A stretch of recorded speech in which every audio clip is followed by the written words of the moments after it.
What's happening, y'all? Welcome back to another exciting episode of the Creatia Conversation, the number one news source for all that nerdish on the spicy sites. I'm your host, Lord Cussalot Travis Pointer, aka the Dragon King, aka Big T, aka T Money, aka Sweet T, aka Black Merlin, aka the HNIC.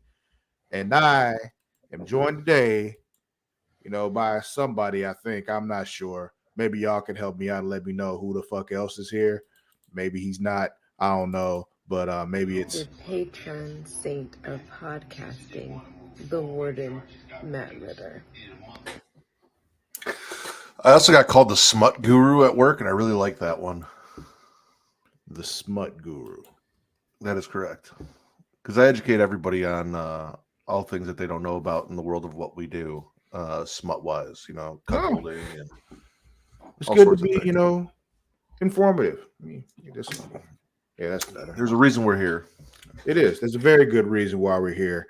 But how about you tell me about something else, though, Matt? Tell me about what you've been watching, what you've been playing, what you've been up to, sir. How have you been? We haven't talked. I've been good. All I have left is World War III, 1998.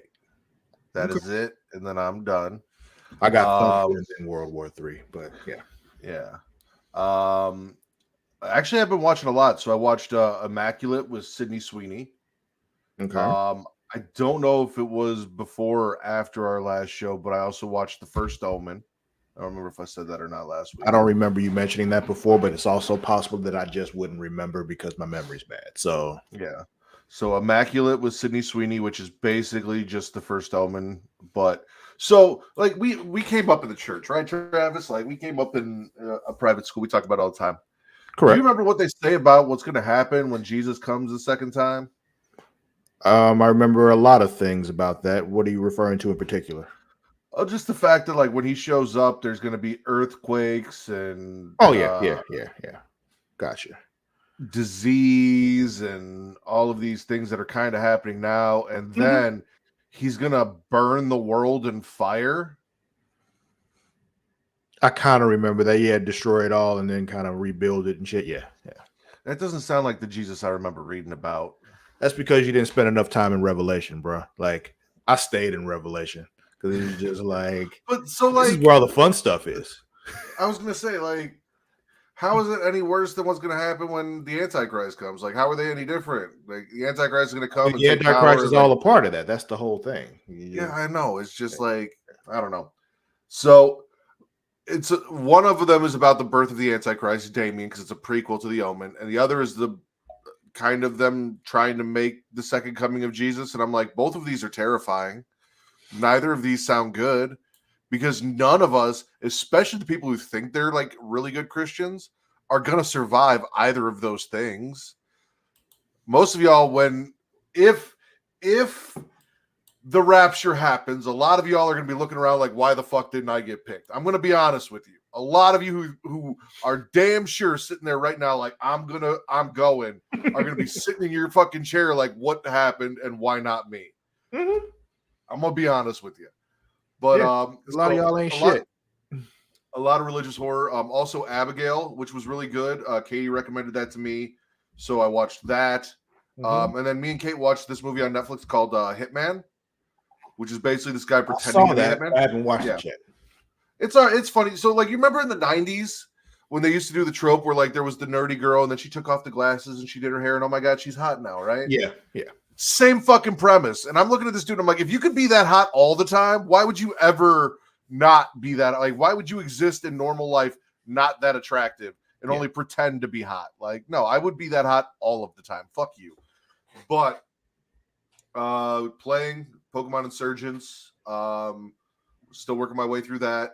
Diablo 4, they dropped the pre-sale for the expansion pack, which is almost the price of a full fucking game. It is the price of a full game if you get the Ultimate Edition with all the bonus shit. So the Ultimate Edition is $89.99. And then the Deluxe Edition is the price of a full game. And then there's just the regular edition that is the price that it's like $40. So like $40, $60. $90. And then everything obviously get a little more. However, they did introduce pets now. So I have a dog that's running around with Mang that collects all my shit for me. Little puppy thing. It's pretty cool. Which version do they show up at your house and suck your dick? That would be the $90 one. Gotcha. Yeah, you need to pay extra for that. Gotcha. Yeah. Man, prices of blowjobs have gone up. Inflation, bro. Crazy. Really have. They really have. It's a shame. What about you? What you been doing? I don't know what came over me and why I started doing this recently, but it just occurred to me again, like, oh, right, I can get emulators on my phone and play old games that I used to like on my phone, so I can just do it wherever I want.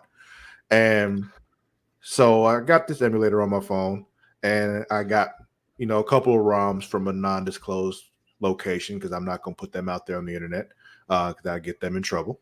But there was this game on PlayStation 1 called Legend of Legaia, and I played it very briefly. I rented it, did not get very far, but I downloaded it. I started playing it, so I've been playing that lately. It's a fun JRPG. You wouldn't like it because the way it looks now it would drive you nuts, but it's a fun RPG. I'm enjoying it.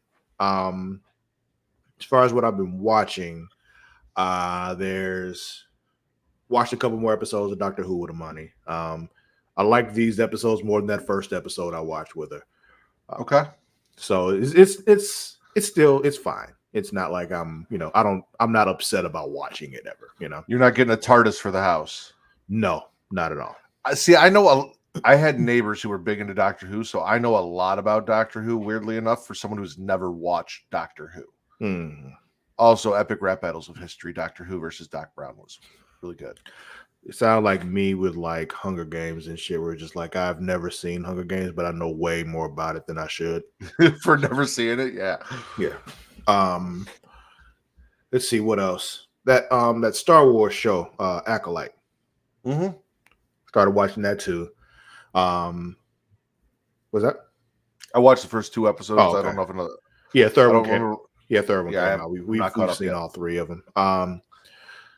It's fine. Yeah, it's the kind of Star Wars stuff that I mostly like. Is like not centered around the Skywalkers, so it's just it's more interesting. There are Jedi, so it's still just like, okay, these Jedi aren't annoying me, so this is good. And that's weird too. Is also like, because like I said it before, like Star Wars in general, I don't actively dislike it. It's just, you just don't like the Skywalker stuff. Most of it, and it's like I don't even really dislike it. It's like as I'm watching it, it's just I just keep finding myself thinking, like as I'm watching this, I don't care, like all the time. So it's just with this one, it's just like, okay, I can kind of see where this is going. Like, okay, different stuff happening, other folks using the Force, which makes sense to me. There's no reason why only the Jedi and the Sith are the ones that know how to use it. There has to be people who know how to use the Force and never joined either one of these organizations. Cool. This is all stuff that I'm, I can get with it. Okay, cool. Let's see. Is there anything else? Not much else. It's Summer Game Fest, week time and all that kind of stuff. So I've been watching a lot of stuff about games and all that, and this fall is going to be pretty fucking awesome. It is.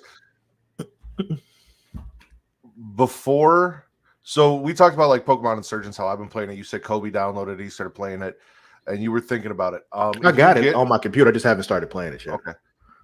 Don't. Listen, I found something that you're going to like a lot better, that's going to interest you a lot more, that you should get instead. It's called Pokemon Infinite Fusions. Travis, imagine a Pokemon game where all of the Pokemon can do a fusion dance. And it's not a perfect fusion. Like, you can pick the perfect sprite for like the perfect fusion dance that you want, but it's also all of like the, if they misstep the fusion dance, cursed images Pokemon. Okay. So like a Magikarp and a Charmander, you can fuse them together. Like, you can fuse literally any 2 Pokemon together to create a new Pokemon, and it'll give it a name and everything. I have not got it on my computer yet. I have. That's what I'm about to say. What about story wise and all that though? Because that's still, even with the fun gimmicks. You play through. as far as I know, right now you play through the Kanto story, but it's got access to Which one is Kanto? The first one. Okay. Gotcha. So you play through. I don't know how far the game goes. So the person I know that has it, they're playing it on their Steam Deck, and they've shown me a bunch of the fusions and everything like that. And basically, he's playing through the Kanto story, but a bunch of the Pokemon outside of Gen 1 are available. So you get to see all these cool new Pokemon and just fuse a bunch of shit together. You'll run into them. If you fuse 2 Rattatas together, it's like 7 Rattata with 1 giant Rattata wearing a crown. Okay. There's some weird shit in there. There really is. But I feel like you would enjoy this. And even Charmander, like the sprite they picked for Charmander, he's in like the fusion dance, the beginning stage of the fusion dance. Mm-hmm. So, yeah, no. I think you should look up Pokemon Infinite Fusions. I think you'd like that far more. Okay. Insurgents is a whole new story. So that's one thing, like completely new story. I think you play through all, I don't know how many of the regions in Infinite Fusions, but shit ton of new Pokemon and stuff in there. And they all fucking fuse together to create weird shit. And then as you evolve them, the sprites will change again. So like, let's say you do a Magikarp and a Charmander, it'll change when you get to where he should be Charmeleon. And then it'll change when you get to where he's Charizard. You can also unfuse the Pokemon that you fused and fuse them with something else if you decide you don't like it. Mm-hmm. So like you can take it apart and then put it together with something else. Like it's a whole thing. I'm intrigued. Yeah, I am. And those of you who are intrigued with us and decided to watch our show today, we thank you for that. You know, if you're not watching us live, know that you can do that. You can go to twitch.tv/Creatia World. And while you're there, subscribe. We'd appreciate that a lot. Did you know you can subscribe to us for free? All you got to do is, use Prime Gaming. How do you get Prime Gaming? You take your Amazon Prime account, take your Twitch account, put them together, fusion, you put them together, and they become Prime Gaming. And with that, you scissor those things, and they make Prime Gaming, and you can subscribe to any one of us for free. You got to re-up it every month. It doesn't automatically renew, but we would appreciate you giving that to us every month. Also, you get a lot of perks like things from the Epic Game Store and all that kind of stuff. It's good thing to have. You want to get on in there. You can also watch us live or just later on YouTube at youtube.com/Creatia World. And you can subscribe there for free. You just go ahead and hit that subscribe button. It's right there. Just subscribe. And while you're there, you want to move a little bit over where there's a little bell. And hanging from that bell is a little bean. You know what I want you to do is I want you to flick that bean. You do that, you get notified every time we're live, every time we put up a new video, all that good stuff. Hang out, have a good time. It's great. Now, if you want to support us financially, the best way to do that is on Patreon at patreon.com/Creatia World. You do that, you can get this show and our other shows ad-free, along with other content that is exclusive to Patreon, like Multiverse, myself, and Marta the Shark Watkins, who we do not have tonight. I mean, today, it is not nighttime. Good Lord. She has some other things going on. She's in the process of moving, so you all wish her luck in that. She's in New York. She's moving around. And that's just awful. Is she going to be here Sunday? Yes. Okay. I may or may not. It is Father's Day. And yes. Yeah. So I get it. I'm aware. If I kind of expected you to tell me you wouldn't make it, so it's no big deal. Well, I want to make it this week because I'm definitely not making it next week because next week we have to record trivia. So I also need to see do we know what the airtime is for that yet? Yes, and I've forgotten, but yes, okay. I did see it. I'll look it up. Yeah, I'll find it. Multiverse. We're going through not old movies, but we're watching animated comic book movies. We just did Superman, Batman, Apocalypse, and next one we'll be doing is Batman, Superman, Battle of the Super Sons. So that's going to be a good time. Damien's going to be there. Whoever Superman's son is, I don't even know who the fuck that is. Strangely enough, but that should be fun. But with all that being said, you can also get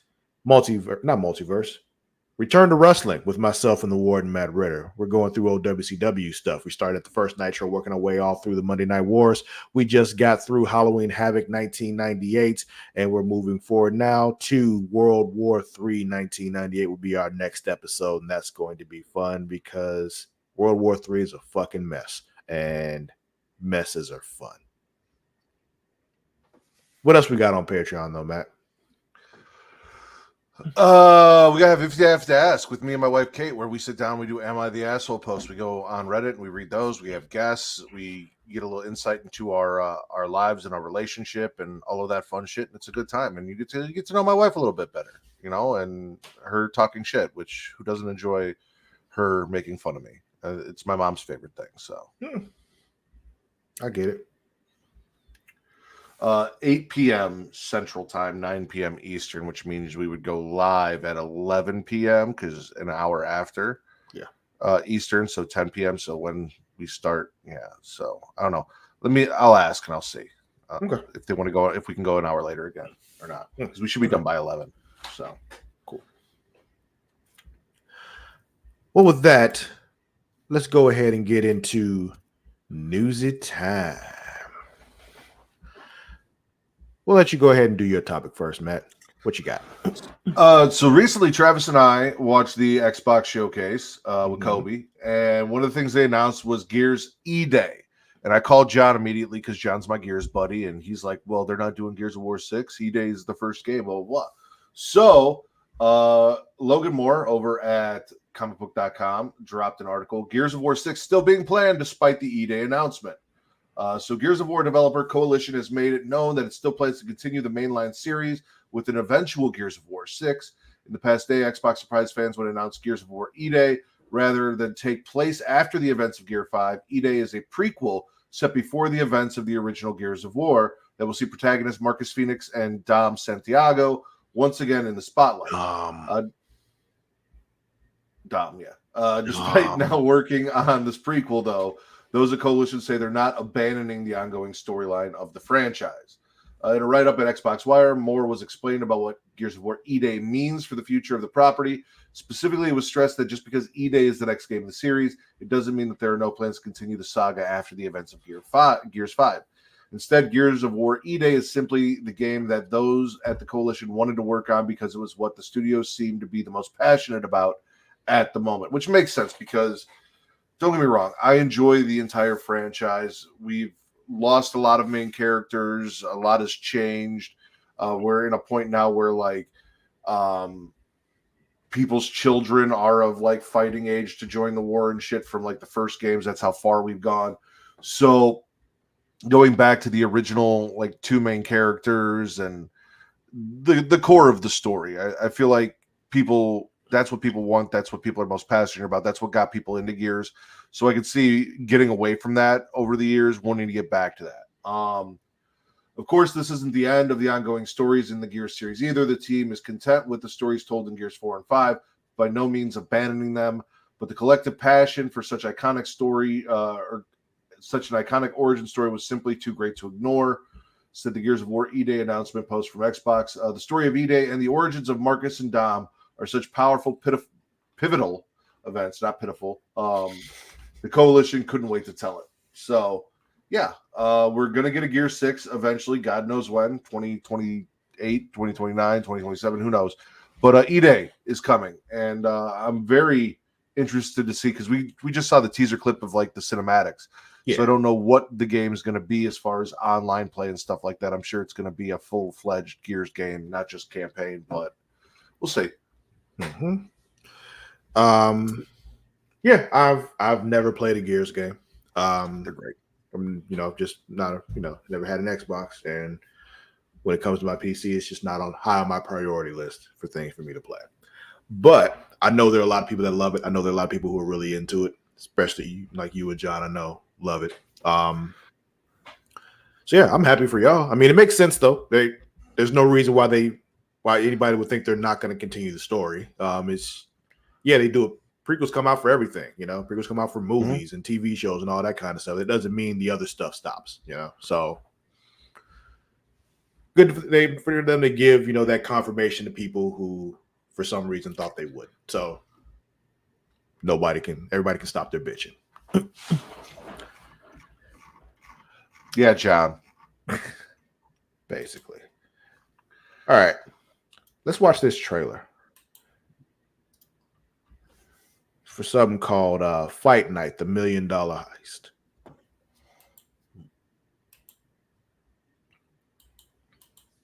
Makes me think boxing.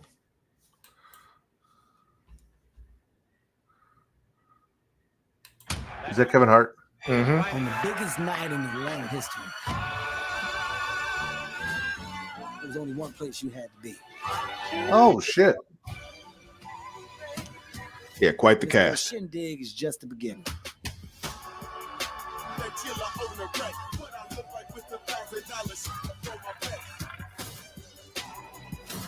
You bring together all the baddest mothers around.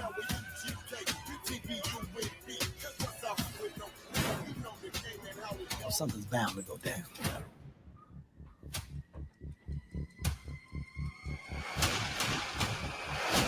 Based on some shit that really happened. This whole city's about to be a crime city. Terrence Howard, Taraji P. Henson, Samuel L. Jackson, Don Cheadle, and Kevin Hart. Hell yeah! All Hell of them. Here, I'm gonna read this synopsis for you just so you can kind of get an idea of what this movie is about. So, Fight Night: The $1 Million Heist, based on the acclaimed iHeart True Crime podcast, follows the infamous story of how an armed robbery on the night of Muhammad Ali's historic 1970 comeback fight changed not only one man's life, but ultimately transformed Atlanta into the, quote, Black Mecca. When a hustler named Chicken Man, played by Kevin Hart, hosts an after party to celebrate the fight with a guest list of the country's wealthiest, the night ends with the most brazen criminal underworld heist in Atlanta history. Suspected of masterminding the crime, Chicken Man is hell-bent on clearing his name, but must convince his adversary, J.D. Hudson, played by Don Cheadle, one of the first black detectives in the city's desecrated police force, who was tasked with bringing those responsible to justice.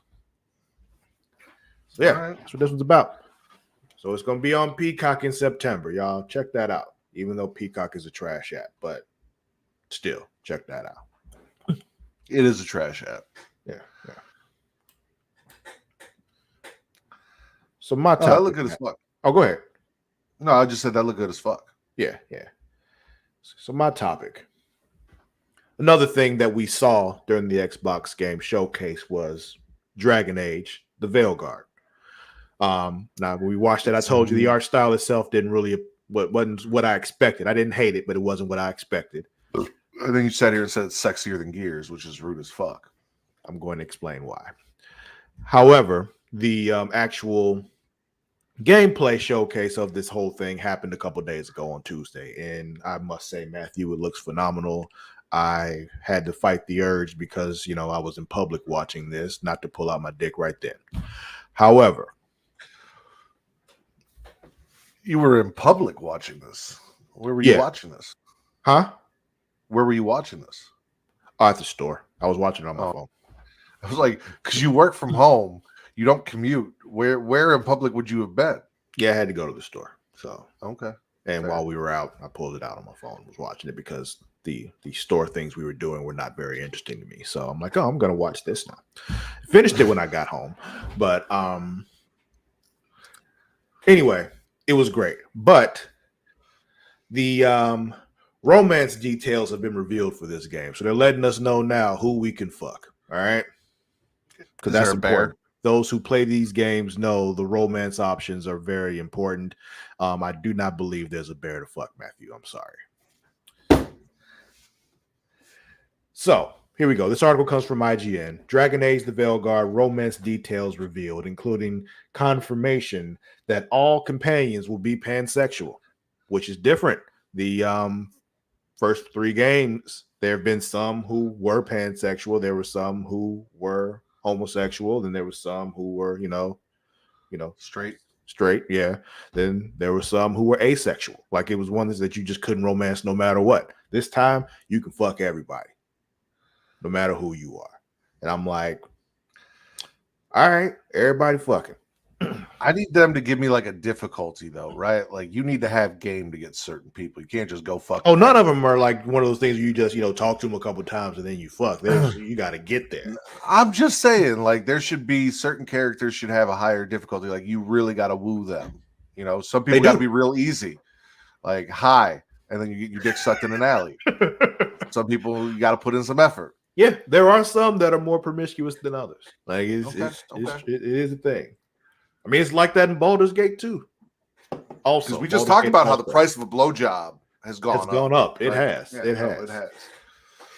So previously, BioWare general manager Gary McKay told IGN in an interview that Dragon Age the Veilguard will allow you to, quote, romance the companions you want, end quote, sparking speculation that the fourth game in the series would be making a change to the way romances were handled in previous entries. Now, in a new interview with the Veilguard game director Corinne Bush, we've confirmed that yes, you will be able to romance any companion you want, regardless of your character's gender or race. They mean by like Yeah. like like whether you're like human or elf or dwarf or all that. They don't mean like whether you're black or white, which never mattered before, by the way, y'all. So don't Anyway, there are gonna be plenty of people mad. Anyway, the fact that that everyone is pansexual. Oh yeah, I've seen it. It's because I literally saw a tweet before where somebody's like, so nobody's straight. I mean, they're also not gay. If you exactly, so, he's like, but they're basically saying anybody can romance anybody. Like you just leveled the playing field for everybody, and you're mad. It literally, they won't just randomly be romancing each other. It's just literally, if you play, you can romance anybody. So if you want everybody to be straight, you can simply only romance women if you're a man, or only romance men if you're a woman. It is very simple. It's crazy. It's like that old thing we've been seeing, like I saw it a while ago, but repeated every time I see it. It's like, yeah, if you're, against same-sex marriage, don't marry someone of the same sex. It's very simple. Very simple. I feel like the people that are upset about this are the people that are like closeted gay, and they're worried that they're going to say something and then they're going to romance the wrong character, and then it's going to come out. Like they're going to get caught. I suspect the same, but who am I? I'm just the guy who talks on the podcast, It's a bit of a surprise for fans, considering that in previous Dragon Age games, excluding Dragon Age 2, the romanceable characters had different sexual orientations. Some were pansexual, sure, but others were heterosexual. Others were only attracted to the same sex. Some could only be romanced if you were a certain race. Dragon Age Inquisition's Solus, for example, could only be romanced by female elves. But Bush pushes back on the idea that Veilguard's companions are player sexual, end quote, a term used to describe games where NPCs are specifically only attracted to the player character. Oh, okay. She says she's seen player sexual, quote, done in a number of games, and quote, it can be really off-putting where these characters are adapting to who you, the player, are. All right. It's not until the later parts of the game where you really commit to romance and it gets pretty spicy. Rather, Bush insists that they're all specifically pansexual, and that might come through in what you learn about their backstories. Quote, their past experiences or partners, they'll reference them, and indeed who they'll become romantic with, end quote, Bush tells IGN. For instance, we saw Harding. He might be playing a straight male character flirting with her, but I choose not to pursue a romance. She might get together with Tosh. So my identity has no bearing on their identities, and that comes through really strongly.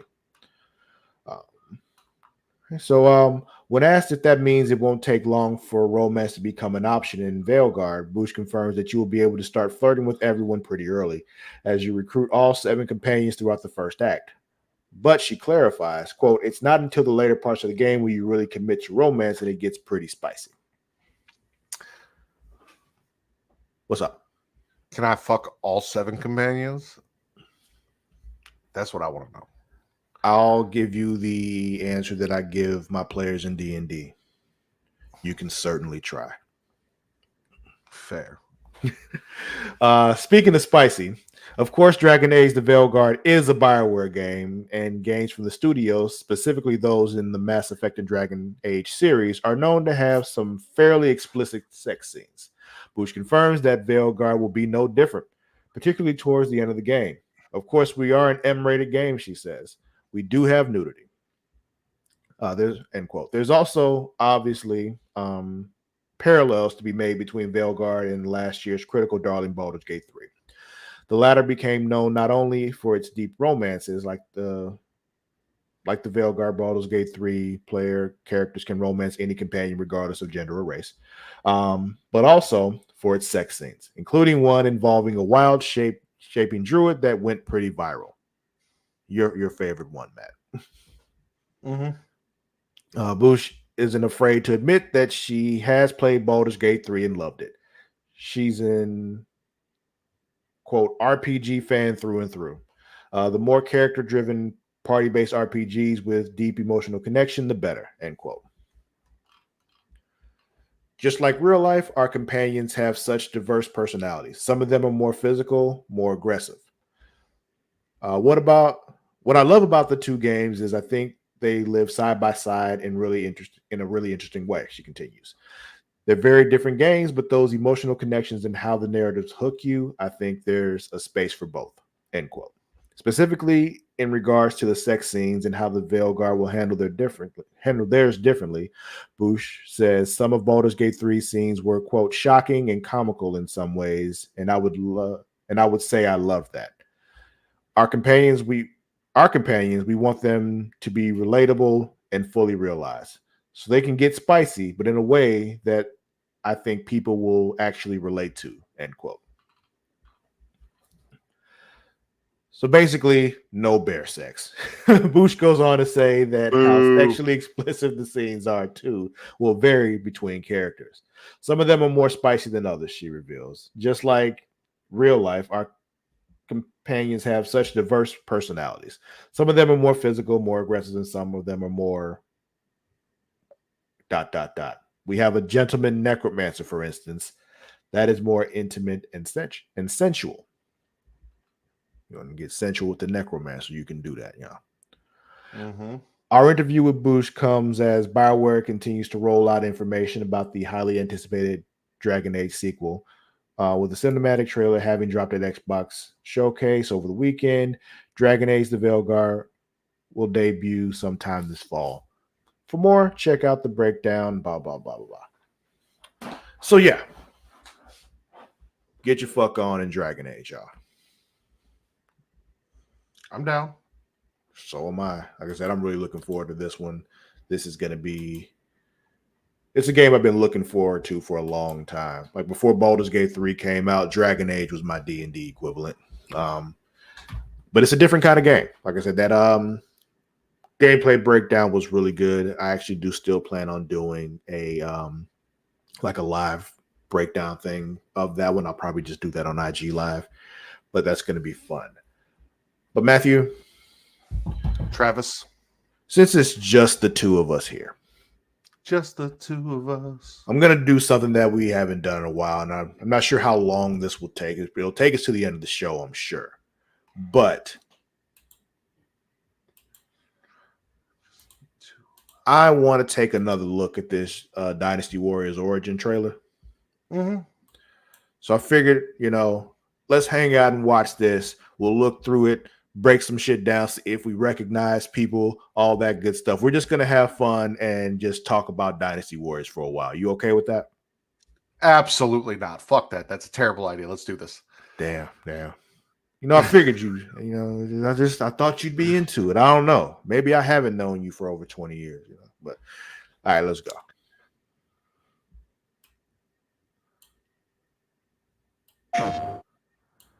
PlayStation.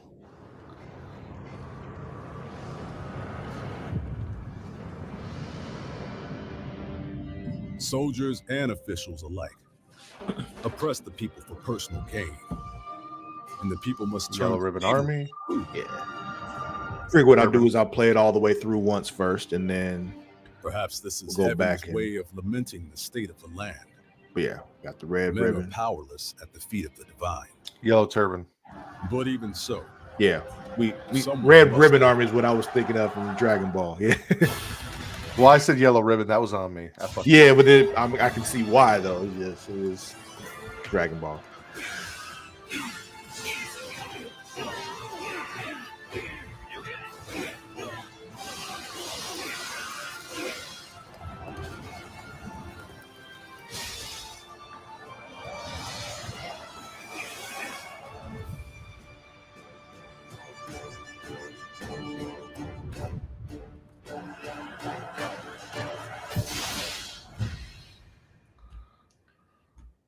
So that's the trailer overall. Mm-hmm. So we haven't talked about this since it dropped. What are your overall thoughts on the game and the trailer itself? Gameplay looks like what I want it to be, which I'm excited about. Mhm. One thing I didn't like about the latest Samurai Warriors game was that everyone's look changed. Yeah. They changed the art style too, and that's kind of what I'm seeing here too. Is like I'm used to everyone looking a certain way, and outside I'm trying to decipher who is who by their weapons because the look is not really sticking out to me. I think I saw Cao Cao in there. I think I saw Lu Bu, but he was running around on a horse. Well, you saw the red horse, so that had for me. It's just Yeah, like that exactly. has to be Lu Bu, unless it's later on Guan Yu. But right. So, that's what because like Zhao Yun, I'm assuming. Hold on, let me go back for a second because Hopping off the horse, I thought that was Zhao Yun. there was something I saw. Hold on, Right there. Right, and should be right next. Here, I think that's Zhao Yun. Is my assumption. see, no, I think that's your created character. I think that's the thing with Origins. You're playing as a created character through part of it. Okay. So I'm thinking that you have the option of having that created soldier to go through the story in addition to the other things. I think that's what they're trying to sell us on. Because they do say a nameless hero. Now, my question is, are we only going to play as a character that we create, or are we going to be able to play as the other characters? Because that would worry me a little bit. That's a valid concern. I would have to say probably not just that. I have a hard time believing that that's the only thing that they'll do because the way they pissed us off with Dynasty Warriors 9, I'm just like, they wouldn't do something that fucking stupid, like, and take away one of the main things we love about this is using it. Even if they went to that weird thing when they had the, I think it was Dynasty Warriors 4, where the stories were just for the different armies and not for the individuals, you know. But because I have evolved. Starting out when we first played, and it was crazy because I had hair back then. But I was very much a Dian Wei guy. Like Dian Wei was my shit, right? It was a big, jacked, bald dude. I don't know anyone like that who carried around an axe and just smashed through motherfuckers. But as I got into the game, he was kind of slow. He didn't have a lot of reach. I became a huge fan of Guan Yu. I have, back there, you can't see it, a Three Kingdoms Guan Yu pop toy on the wall. It is the only Three Kingdoms pop toy I have. It's dope as fuck. Huge Guan Yu fan. Love me some Guan Yu. I even read the abridged version of the Three Kingdoms, the whole history and everything like that. So yeah, I have that book somewhere. Yeah, I was a Wei Yan guy. I started off as more of a as a Zhao Yun guy, but then Wei Yan showed up in Dynasty Warriors 3. I'm like, oh, that's the Ultimate Warrior in Dynasty Warriors. I want that. Yeah, pretty much. I think we're both kind of like I also like what the fuck is his name? He looks like a Spanish soldier. He's got the dual fucking axes from Wei blinging out on his Zhang Liao. Yeah, Zhang Liao. I really like him.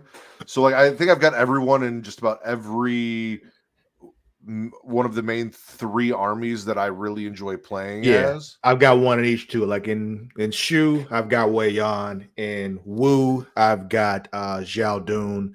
And then in no, that was in Wei. In Wei, I got Zhao Dun. And then in Wu, I got Sun Ce. Sun Ce is fun. For me, it's Zhao Tai. I get it. I still love Zhao Tai because he's cool as fuck looking. There was a while too where I enjoyed playing as God Ning, but it was mostly because you hated him. So that was a different thing. But oh shit, yeah, it's 1:30. We're gonna have to go ahead and get out of here, dude. All right. Thank you all for watching. This was fun. I wanted to kind of break this down a little bit more with Matt. Maybe we'll do that another time because we got a lot of Dynasty Warriors we can talk. But until then, know that you can catch us on all the socials. That is Creatia World, IG, TikTok, and Twitter. Also on Facebook at facebook.com/Creatia World. And also go to facebook.com/group/Dem Thrones if you're a fan of Game of Thrones, House of Dragon, all that good stuff, because the podcast is coming back on Sunday because House of Dragon returns on Sunday. Also, we got this one right here. Check that out. What's that one right there, Matt? Facebook.com/group/Smack and Raw for all of your wrestling fandom without any of the toxicity. Great. You can also find me on both Instagram and Twitter at Lord_Cuslott. That is at LORD_CUSSALOTT. Matt, where can they find you? At Matt Ritter on Twitter, at Getting Off on Twitter, and at Smack and Raw on Instagram, Threads, Blue Sky, and TikTok. All right. Well, that's it. We'll catch y'all next time. Until then, we out. Peace.